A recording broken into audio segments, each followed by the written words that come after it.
భారత సైనికుల కొరకు, యుద్ధ వీరుల కొరకు బార్డర్స్లో కుటుంబాలకి, బిడ్డలకి, భార్యకి, తల్లిదండ్రులకి అందరికీ దూరంగా ఉండి, దూర ప్రాంతంలో ఉండి ఆ చలిలో ఒంటరిగా ఈ యుద్ధంలో వాళ్ళు ప్రాణాలు ఇస్తున్నారు, వాళ్ళు పోరాడుతున్నారు.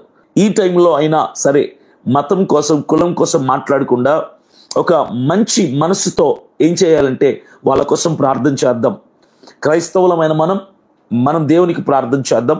హైందవులు ఎవరైనా ఉంటే మీ దేవులకు ప్రార్థన చేసుకోండి, ముస్లింలు ఉంటే మీ దేవుడికి ప్రార్థన చేయండి. ఏదేమైనా అక్కడ బార్డర్లో పనిచేస్తుంది క్రిస్టియన్స్ మాత్రమే కాదు, హిందూస్ మాత్రమే కాదు, ముస్లిమ్స్ మాత్రమే కాదు, అందరూ కలిసికట్టుగా పోరాడుతున్నారు.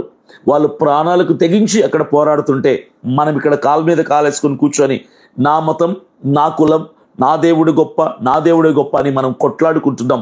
ఇది చాలా హాస్యాస్పదం. This is what we have to change. We have to change our mind set.